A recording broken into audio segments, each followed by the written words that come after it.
Today we begin a special two-part episode with Dr. Hal Hershfield, author of Your Future Self. Earnie Broughton joins me to interview Hal on this interesting new book. Hello everyone, this is Tom Fox and welcome to another episode. Today we have double trouble because not only am I here to ask questions, but we've got Ernie from Bernie. Yes, Ernie Broughton is here to co-host with me as we visit with Hal Hershfield about his book, Your Future Self. So, gentlemen, with that incredibly long-winded introduction, first of all, welcome to both of you all, and Hal, special welcome to you for taking the time to visit with Ernie and I today. Hey, thanks so much. I'm really excited to talk with both of you today.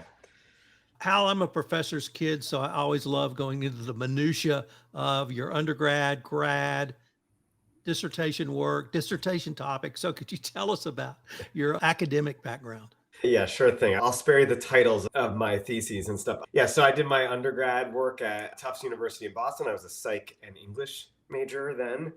And then I did my PhD over at Stanford in the psychology department. And then from there, I did a postdoc at Kellogg School of Management. I only mention that because I'm a psychologist, but that was a postdoc program aimed for people with my background who are going to make the jump to business schools. And then my first faculty job was at NYU, and then here I am now at UCLA, and I don't plan on moving anytime soon, though don't tell my dean that because that's my negotiation chip. It's our secret. And the reason I asked for all that is in episode 9 of Succession, there was a reference to the... Hold on, I haven't watched it yet, so I'm like... there was a reference to the Habsburg economy, and I wrote my honors thesis on the Habsburg economy circa 1800 in 1978. So I looked at my wife and said, I wrote my honors thesis on that topic. So yeah, I get it completely. I know, as long as there's no spoilers, that's fine.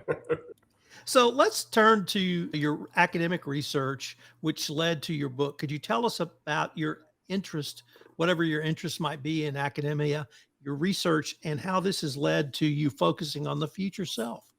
Yeah, sure thing. Largely speaking, I'm really focused on long-term decision-making and how to help people do more of the things that they say that they want to do. Now, the seeds for this interest were planted, 15, 16 years ago. I'd have to do the math, but call it a while ago. And they really grew around the time of the great financial crisis, the crisis back in 08, 09. And I started talking with my academic advisor, Laura Carstensen, then about why psychologists aren't saying enough about financial decision-making, specifically retirement. And long story short, I got really interested in the psychology of decision-making and why people have a hard time doing the things that they say that they want to do. That really led me down a path of trying to understand present and future selves. Because if you're going to try to understand decisions that have consequences now and later, it doesn't help to just look at the decision itself, but we also have to know something about the self and how people see their identities unfolding over time. And that really is what encapsulated my interest there, that to this day I still do this work, and that's what led to the book on future selves. Ernie, over to you. Yeah, Hal, I've been following your work, as I mentioned to you earlier on a call, for many years, and I immediately saw the relevance of it to organizational ethics and compliance, which is the core area that Tom and I are involved in. And one of the things about behavioral ethics that we've come to learn is that people are notoriously poor predictors of how they're going to act in given situations. And so people will say, I would never commit fraud, for example, or I would never put up with this kind of behavior from a colleague. And then in the heat of the moment, they end up actually doing what they thought that they would never do. And it occurs to me also that your work is relevant to organizations, that organizations are notoriously poor predictors of how they're going to do in situations. And so one of my questions is, do you think that the better connected people are to their future selves, maybe that translates into better risk management in organizations? Yeah, so let me just take that apart a little bit, because you said something really interesting there, which is that we're really poor predictors of our behavior. And then you said, sometimes we think we'll do something if our colleague acts a certain way and we don't.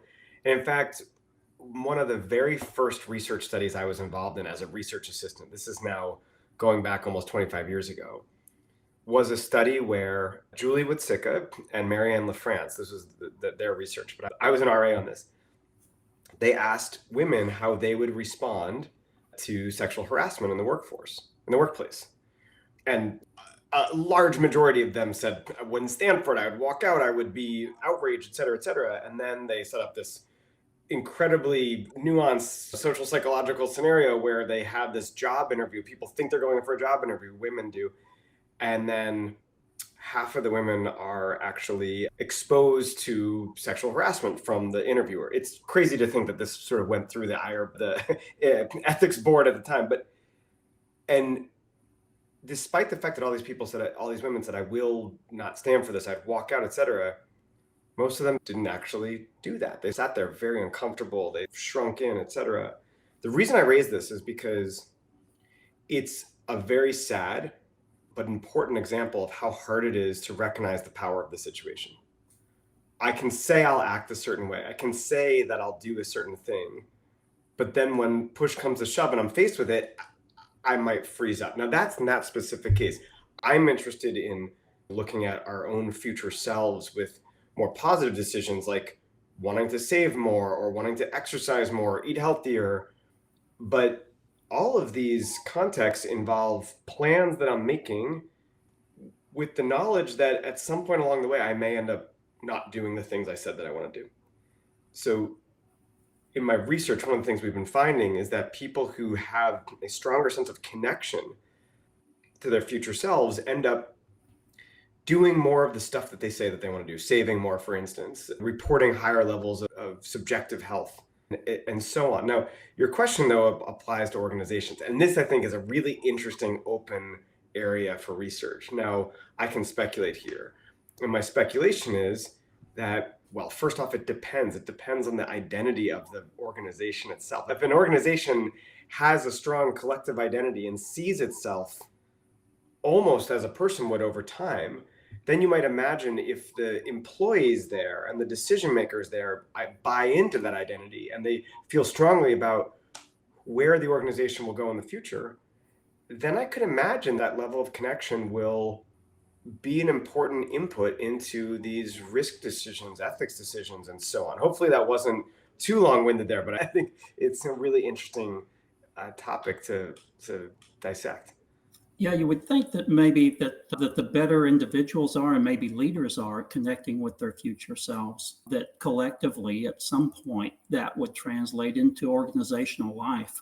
I know, that is an interesting research topic, but I'm going to want to talk about ethicality in a few minutes, but laying a foundation here and a level set, maybe we should start with how we actually define the self. How do you view the self? Because it's important to operationalize a lot of these terms that we talk about. And I'm really curious how you see that in the context of your future self research.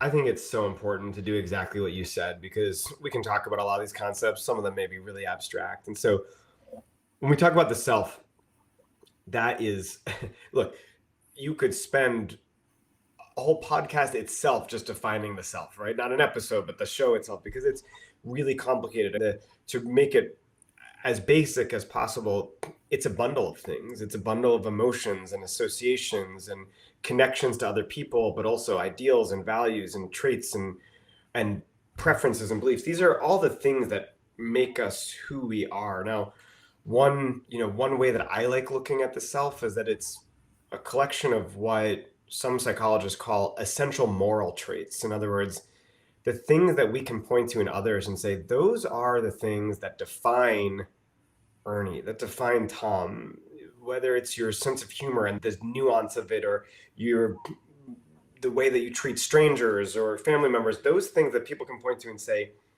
that's been relatively unwavering since you were a kid into your young adulthood and so on. Those are the types of things that we think of when we think of like the self at the core. And those would be the essential self, the Yes. one that is continuous over time, that other people see as these moral traits that you're talking about. And it seems to me like, in some respects, we have a multitude of selves, and as opposed to a unified self. That's right.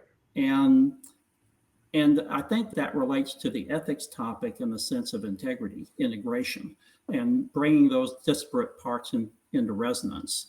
It's so true. You can think about the concept of multiple selves on multiple levels. I can have my workplace self and my family self and my going out with friends self, etc.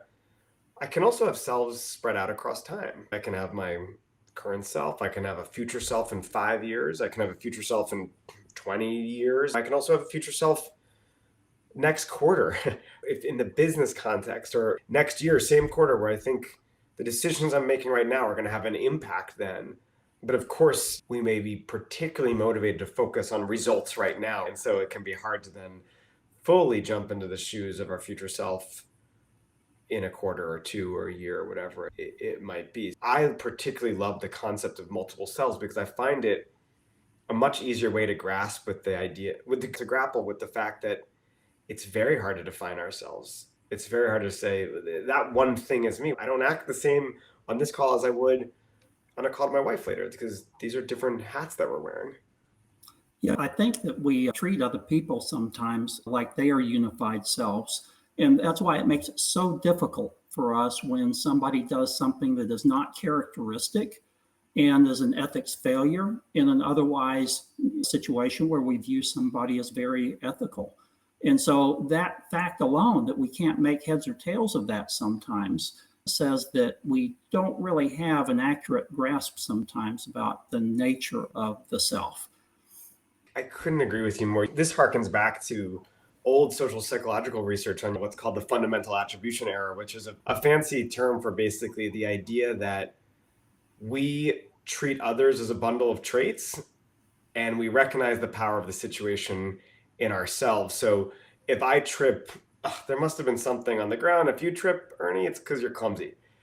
And you can imagine how this plays out in the ethical space too, right? Like you said, if I think of you as an ethical person and then I find that you've acted in some way that's not, this is jarring to me. But for me, I might even not even internalize an unethical action for myself, because I'm say, that's not me, but I was up late at night. I had to get this paper in, whatever it is that led me to do something. It's all about the situation. And that's where rationalization and motivated blindness and attribution bias and all of those things come in. The way that we, benevolently deceive ourselves to maintain the feeling that we're moral people. Oh, I love that. Benevolent deception sounds like some sort of experimental band. I don't know. Let me ask you this. Why is it so difficult for people to really think about the future self? And would you talk a little bit about some of the neuroscience research, the functional MRIs, and what they reveal about us when we think of our future self? Yeah, absolutely. So some of my early work and work that others have done as well suggests that, and I'm going to oversimplify here for the sake of succinctness, but what the work suggests is that on a neural level, on a brain level, our future selves evoke similar patterns of activity as do thoughts about other people. So if I can put that even shorter, in the brain, our future selves look like other people. Now, the reason that is relevant is because it has to do with the way that we treat other people. And let me elaborate on that. I would say most of us would probably consider ourselves generous, kind, empathetic people. And yet, if somebody you don't know stopped you on the street and said, "I'm moving right now, can you please help me move?" Or "I'm moving this weekend, can you help me move?" I don't know, it's going to be a summer weekend. You probably have a lot of other plans and you could figure out a million excuses why you wouldn't help them. Does that make you selfish? No, maybe a little self-interested, but I don't think anyone would begrudge you for that. Now, if my future self is thought of that, like another person, a stranger almost, all of a sudden now it starts making sense why we might prioritize today over the future, because that future version of me is just some other guy.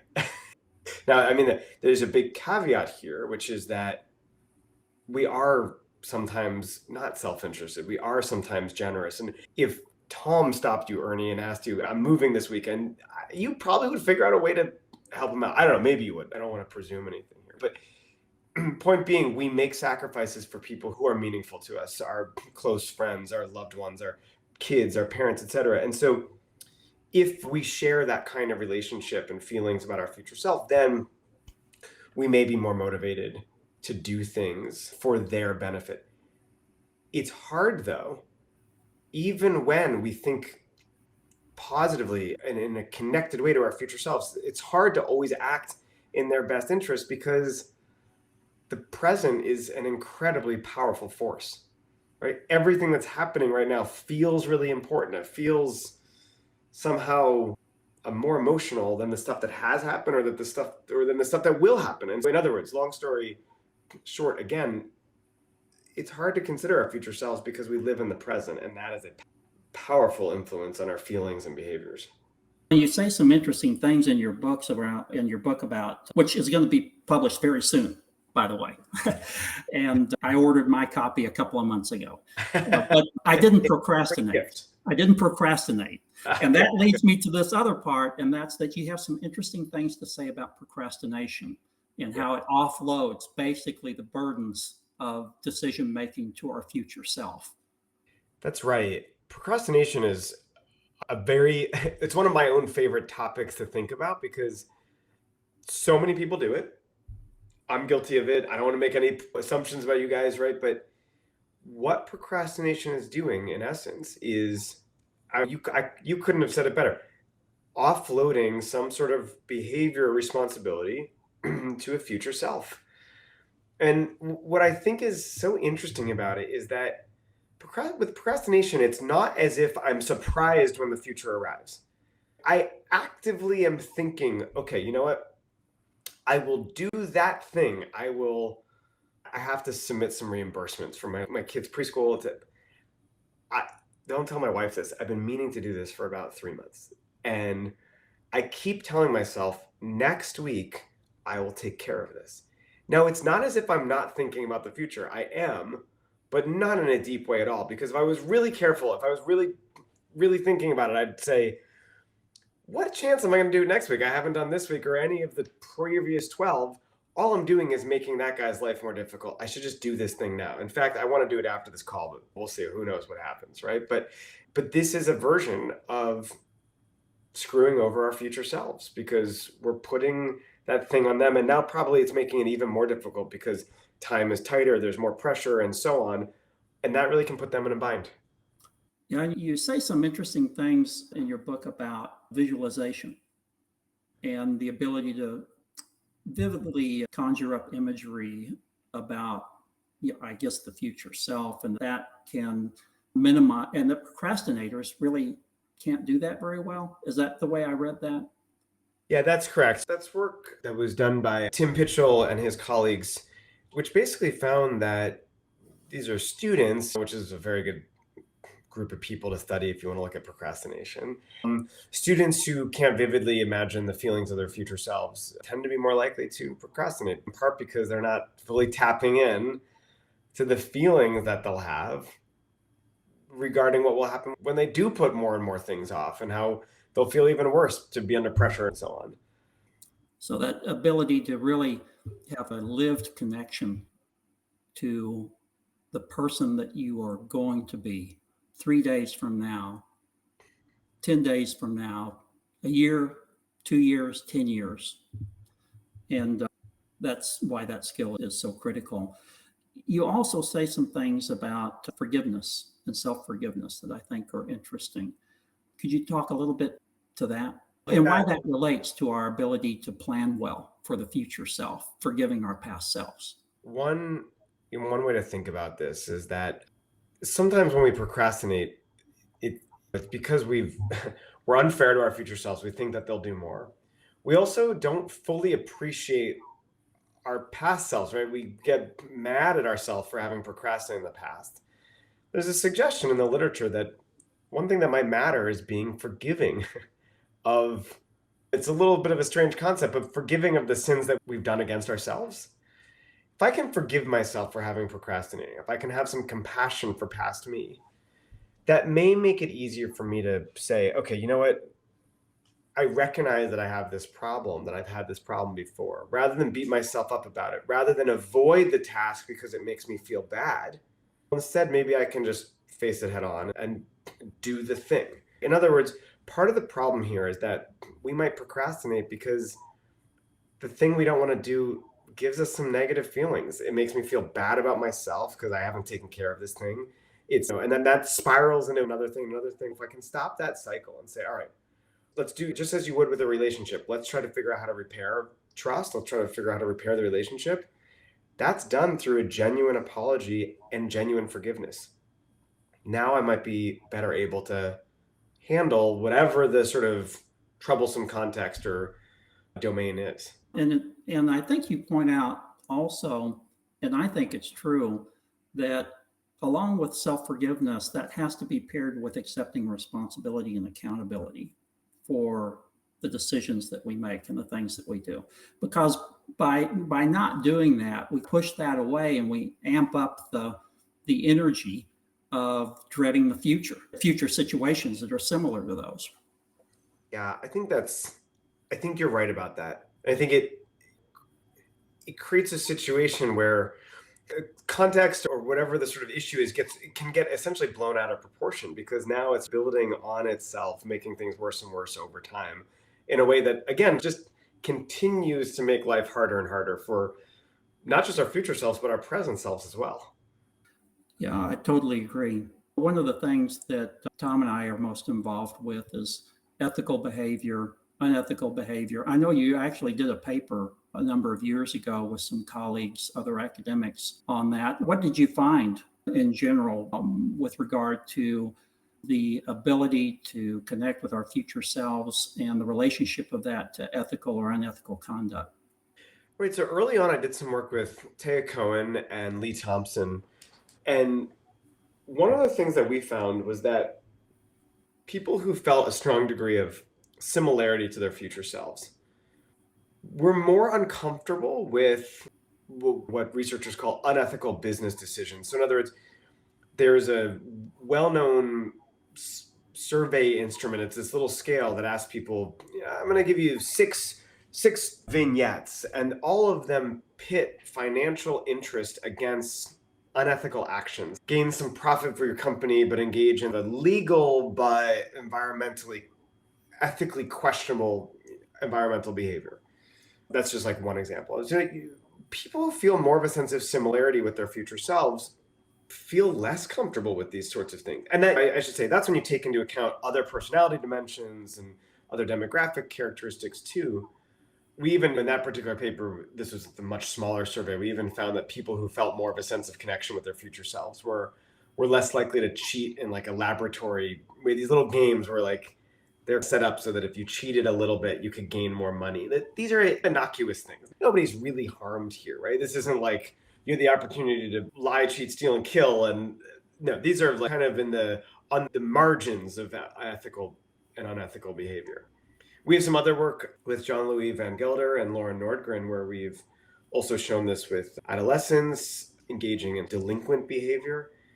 Again, I want to be cautious that I wouldn't think these relationships would help explain felony-like behaviors. But part of the problem with compliance and unethical actions is that, and I think you know this, and I know you've talked about it before, there's that snowball effect. These like little things that I don't see as being problematic or only slightly problematic start adding up till bigger and bigger problems. Yeah, I don't think it's that much of a stretch based on your work to say that if our employees can foster a greater sense of connection to their future selves, that they may be more inclined to engage in behaviors that serve the interests of who they're going to be tomorrow, rather than contrary to that.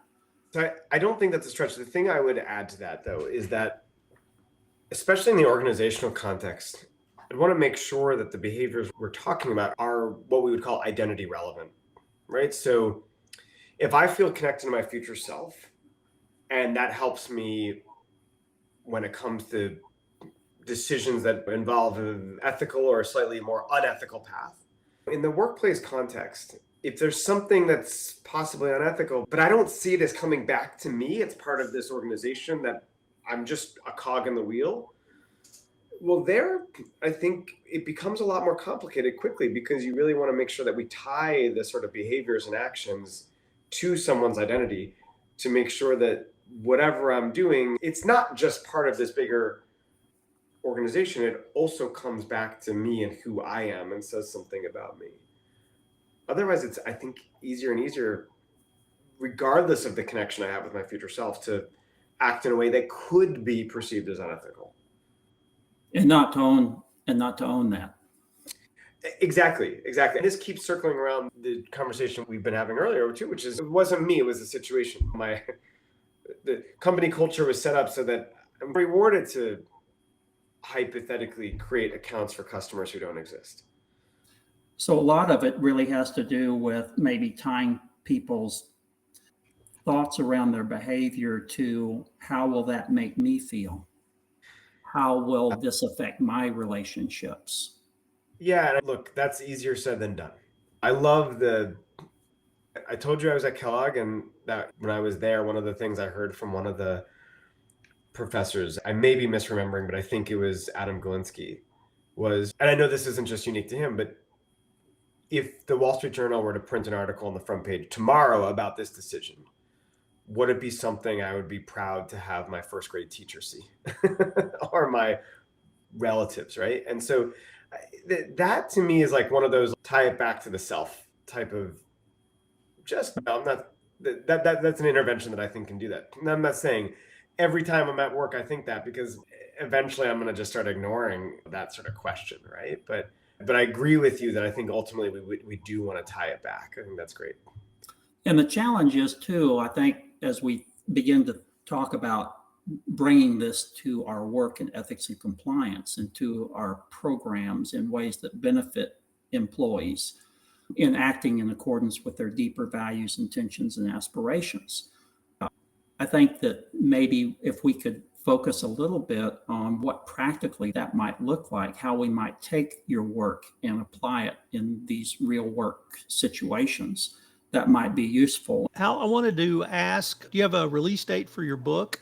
And will it be available the usual outlets? And if people wanted any more information on your research, your book, or yourself, what would be the best place or places for them to go?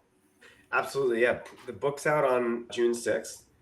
You can buy it anywhere books are sold, the big ones and the indie ones as well. And if you want more information, look at my research and whatnot, you can go to halhershfield.com. But yeah, thank you so much, Tom and Ernie, both, for having me. I really appreciate it. Yeah, I look forward to the movie. Hal, thank you again for taking the time to visit with Ernie and I. And Ernie, thank you for co-hosting this with me. And I look forward to seeing what we can all jointly come up with.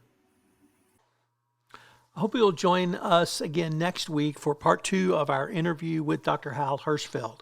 If you've enjoyed this podcast, I hope you'll subscribe, rate, and review wherever great podcasts are listened to. The Sunday Book Review Authors Edition is a production of the Compliance Podcast Network.